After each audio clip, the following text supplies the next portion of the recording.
करते हुए हमारी चैनल मेडिटेशन स्टूडियो में स्वागत करती हूँ। हम शुरुआत करते हैं रेकी से। अगर आप रेकी सीखना चाहते हैं तो इन वीडियोस को देख के बहुत ही आसानी से रेकी सीख सकते हैं। और अगर आप पहले से रेकी जानते हैं तब भी इस वीडियोस को देख के कुछ न कुछ नया जरूर जान पाएंगे, सीख पाएंगे। जैसे अगर हम कोई बुक दोबारा से रिवाइज कर रहे होते हैं तो उसमें से जरूर कुछ न कुछ नया एसेंस हम पा लेते हैं। और अगर आप कुछ ऐसा जानते हैं जो हमारे साथ जुड़े हुए दर्शकों को बताना चाहे तो इस वीडियो के कमेंट बॉक्स में जरूर लिखिएगा, जिससे हमारे साथ जुड़े इन दर्शकों का भी फायदा हो सके। रेकी के साथ ही हम सीखेंगे सबकॉन्शियस टेक्निक, अफर्मेशन, चक्र हीलिंग, चक्र बैलेंसिंग, मेडिटेशन और लैंप्स के बारे में। लैंप्स का क्रिस्टल का हम कैसे यूज कर सकते हैं अपनी हीलिंग के लिए। इन वीडियोस को देख के आप बहुत ही आसानी से इन सब के बारे में जान सकेंगे। रेकी हीलिंग की जरूरत हमें क्यों है? जैसे हमने पहले ही बात की थी कि हमारी थॉट प्रोसेस, स्ट्रेस, एंजाइटी आदि की वजह से हम बहुत से फिजिकल बीमारियों से घिरे रहते हैं। हमें बहुत कुछ चाहिए होता है, वह भी बहुत कम समय में। अभी इसी को पाने की होड़ में हम हमारी हेल्थ गवा देते हैं। हमारी लाइफ कुछ अस्त व्यस्त हो जाती है। सक्सेस को और काम के लिए हमारा डेडिकेशन कोई गलत बात नहीं है, लेकिन इसी के चलते हम हमारी लाइफ कुछ अस्त व्यस्त कर देते हैं। हमारी खाने पीने की, सोने उठने की, एक्सरसाइज की कमी, पूरा दिन चलते सोशल नेटवर्किंग पे आपका कनेक्शन, मोबाइल और टीवी के थ्रू बाहरी विचारों का आपके दिमाग पर हैमरिंग चलता रहता है। इसी के चलते आपका मन बहुत अशांत और तनावग्रस्त रहने लगता है, जिसकी सीधी असर आपके काम पे, अप्रोच पे और आपके रिलेशंस पे पड़ती है। लेकिन रेकी को अपनी डेली लाइफ में अपनाकर आप अपने मन को शांत कर सकते हैं। अभी यह एक ही दिन में तो पॉसिबल नहीं है, लेकिन रूटीन में अपनाकर रेकी हीलिंग से आप अपने मन को शांत कर सकते हैं, अपनी भावनाओं को हील कर सकते हैं, अपनी एनर्जी हील कर सकते हैं और धीरे धीरे आपको इसका सीधा असर आपके सोच में, आपके काम में, आपके अप्रोच में और रिलेशंस में देखने को मिलता है। रेकी एक ध्यान पे आधारित हीलिंग टेक्निक है और यह सारी ध्यान विधियां योग से आई है। जैसे योग हमारे यहाँ से दूसरे कल्चर में गया, वैसे ही ये सारी विधियां भी बाहर गई और वहीं से अलग अलग नामों से फिर प्रसिद्ध हुई और वहीं से यह रेकी हीलिंग टेक्निक भी बनाई गई है। जैसे हमने जाना कि रेकी एक ध्यान पे आधारित हीलिंग टेक्निक है, जिससे हम हमारी बॉडी हीलिंग के साथ हमारी एनर्जी हीलिंग और हमारे माइंड पावर पे भी काम कर सकते हैं। हम सब में हीलिंग की एक क्षमता पहले से मौजूद है। ऐसा नहीं है कि बाहर से कोई रेकी हीलर या कोई और हीलर आपको हील कर रहा होता है, लेकिन अपने आप को हील करने की कैपेसिटी और दूसरों को हील करने की कैपेसिटी हमें पहले से मौजूद है। बस हमें जरूरत है कुछ तरीके अपनाने की। जैसे अगर मैं बात करूं तो बिल्कुल छोटा बच्चा या फिर एक न्यूबॉर्न बेबी जब रोता है तो उसकी माँ उसे अपने सिरहाने लेके उसे हाथों से थपथपाती है, जिससे वो बच्चा बिल्कुल शांत हो जाता है और आराम में आ जाता है। तब माँ क्या कर रही होती है? अपनी इंटेंशन से, अपने हाथों से वह अपनी एनर्जी अपने बच्चे में ट्रांसफर कर रही होती है। बिल्कुल शांति से वह अपनी भावनाओं से अपने बच्चे को सिखाती है और बताती है कि बच्चा शांत हो जा, और वह बच्चा बिल्कुल शांत होकर आराम में आ जाता है। तो यह एक तरीके से माँ अपनी बच्चे को हीलिंग एनर्जी दे रही होती है। तो इस रेकी लेवल 1 की प्रक्रिया में हम आज जानेंगे कि रेकी क्या है, रेकी काम कैसे करती है, रेकी हीलिंग की जरूरत हमें क्यों है, शक्तिपात कैसे होता है, शक्तिपात की जरूरत हमें क्यों है, ऑरा फोटोग्राफी क्या है, आभा मंडल चक्र क्या है, आभा मंडल कैसे नापा जा सकता है, कैसा देखा जा सकता है, आभा मंडल कैसे बढ़ता या घटता है। उसी के साथ हम जानेंगे रेकी के 5 प्रिंसिपल्स के बारे में, जो उसके ओरिजिनेटर डॉक्टर हुसुई ने बनाए थे। उसी के साथ रेकी लेवल 1 की कुछ प्रैक्टिस करके हम जानेंगे कि रेकी में हम आगे क्या क्या उपकरण यूज करते हैं, क्रिस्टल हीलिंग कैसे होती है, ग्रुप हीलिंग हम कैसे कर सकते हैं। एक जापानी वर्ड है जो कांजी लैंग्वेज से आया है, जो पिक्टोग्राफिक लैंग्वेज है। रेकी में 2 अक्षर यूज हुए हैं, रे और की। रे का मतलब है यूनिवर्स, ब्रह्मांड, और की का मतलब है एनर्जी, ऊर्जा, जिसका सीधा मतलब हम यह कर सकते हैं कि ब्रह्मांडीय ऊर्जा या यूनिवर्सल फोर्स। जैसे ब्रह्मांडीय ऊर्जा पूरे ब्रह्मांड में व्याप्त है, वैसे ही वह ऊर्जा व चेतना हम सभी में भी व्याप्त है। हम सब उस चेतना के माध्यम से एक दूसरे से भी जुड़े हैं और उस ऊर्जा से भी जुड़े हुए हैं। ब्रह्मांड की ऊर्जा अणु अणु में व्याप्त है, जैसे हम में, हमारे घर में, बाहर पेड़ पौधों में, प्लांट्स में, एनिमल्स में, जीव जंतु में, सभी चर अचर चीज वस्तुओं में। जिस तरह से उस ब्रह्मांड का प्रवाह हम पे अच्छा रहता है, तब हमारी जिंदगी बेहतर से बेहतर होती जाती है। जब हम रेकी हीलिंग की बात करते हैं, तो यह डॉक्टर उसुई ने जापान में बनाया था। यह एक हीलिंग सिस्टम है। ऐसा नहीं है कि इनसे पहले, इनके बनाने से पहले इस हीलिंग टेक्निक का अस्तित्व नहीं था, लेकिन उन्होंने अपनी मेडिटेशन के दौरान इस रेकी प्रक्रिया को रीइन्वेंट किया था, जिसे रेकी का नाम दिया गया। यूनिवर्सल फोर्स या कॉस्मिक एनर्जी की बात कर रहे हैं, वह हम जब ध्यान में नहीं होते हैं तब भी उसका बहाव हम पे चल रहा होता है, लेकिन ध्यान से या उसकी हीलिंग टेक्निक या ये सारी विधियां प्रक्रिया अपनाकर हम उस एनर्जी को, हम उस ऊर्जा के प्रवाह को जिस तरह मोड़ना चाहे, जहां हीलिंग के लिए उसका यूज करना चाहे, उस तरह से हम उसका यूज कर सकते हैं। बस हमें जरूरत है कुछ तरीके अपनाने की।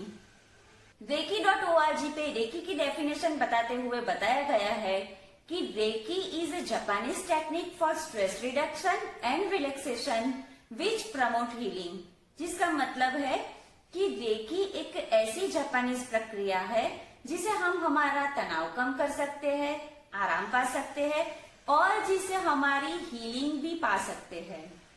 लोग इसे मेडिकल सिस्टम का अल्टरनेटिव बताते हैं, लेकिन ऐसा नहीं है।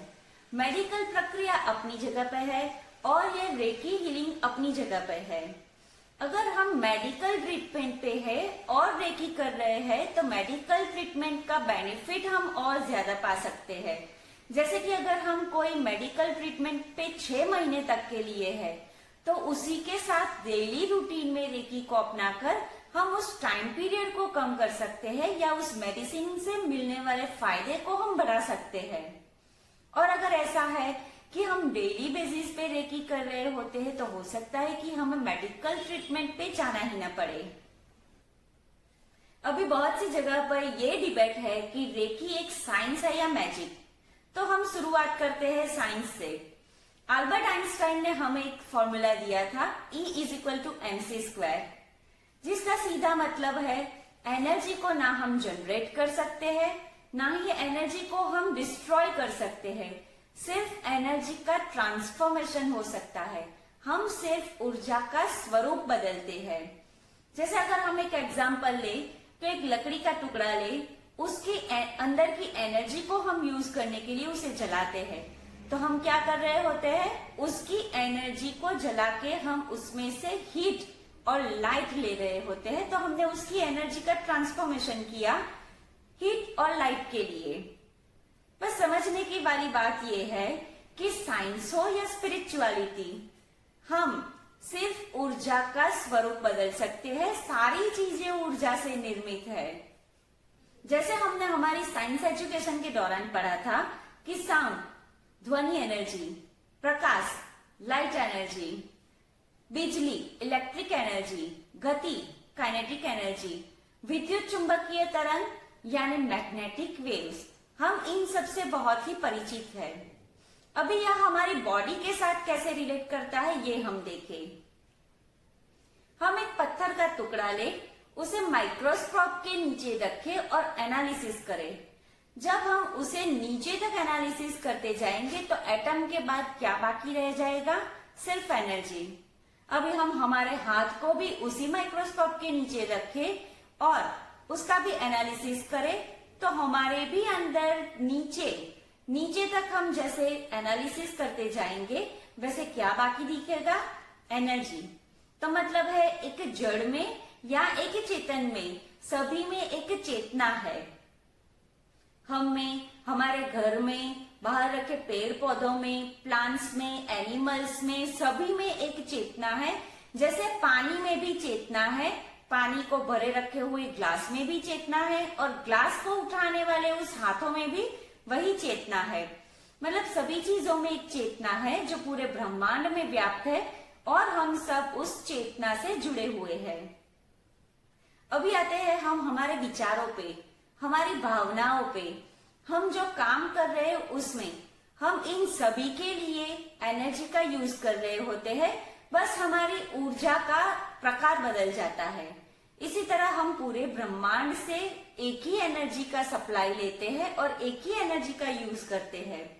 उसी तरह यह ध्यान विधि में भी हम उसी एनर्जी हीलिंग की प्रक्रिया को बताते हैं, चाहे वो क्वांटम हीलिंग हो, थीटा हीलिंग हो, रेकी हीलिंग हो या प्राणिक हीलिंग हो।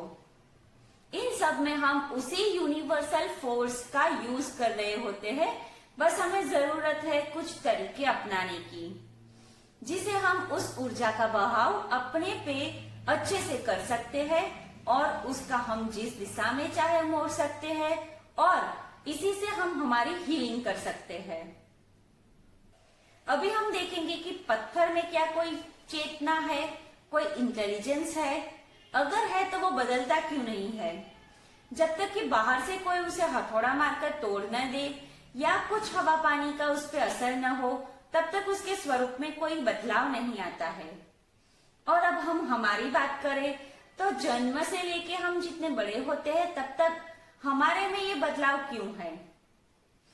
हम सब एक चेतना से जुड़े हैं, तो वह बुद्धिमत्ता है जो हम सबको इस फॉर्म में रखे हुए है और पत्थर को उस फॉर्म में रखे हुए है। जब तक कि बाहर से कोई उसे उसकी ऊर्जा को बदले ना, तब तक वो बदलता नहीं है। हम सबको एक बुद्धिमत्ता चला रही होती है जो पत्थर को उस फॉर्म में रखे हुए है और हमें इस फॉर्म में रखे हुए है।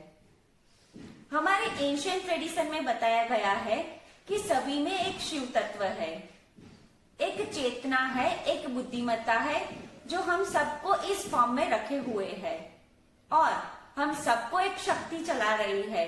हम सभी एक शक्ति से संचालित है। तो शिव एक पुरुष तत्व है और शक्ति एक प्रकृति तत्व है जो पूरे ब्रह्मांड में व्याप्त है, जिसे हम शिव और शक्ति के स्वरूप में देखते हैं। रेकी में भी इसी प्रवाह की बात की गई है कि एक ब्रह्मांडीय ऊर्जा है जो हम सबको चला रही है और उसी का हम यूज कर रहे हैं अपनी हीलिंग पद्धति के लिए। जैसे हमारे एशियन ट्रेडिशन में बताया गया है कि पूरे ब्रह्मांड में शिव शक्ति व्याप्त है, वैसे ही जापान में रेकी को बताया गया है और चाइना में यिंग यांग को। तो इस तरह साइंस और स्पिरिचुअलिटी एक ही बात बताते हैं कि हम सभी चेतना से निर्मित है, हम सभी में वही चेतना है और सारा बदलाव भी इसी की वजह से है। हम सभी उस कॉस्मिक एनर्जी के सीधे संपर्क में है। अगर आपको लगता है कि आपको हमारे साथ जुड़ के और आगे बातें जाननी है, सीखनी है, समझनी है, तो प्लीज हमारे चैनल को सब्सक्राइब जरूर करिएगा। और अगर आपको लगता है कि इस वीडियो को किसी को जरूरत है तो प्लीज ये वीडियो उन तक जरूर पहुंचाइएगा। तब तक के लिए धन्यवाद। स्वस्थ रहे, खुश रहे।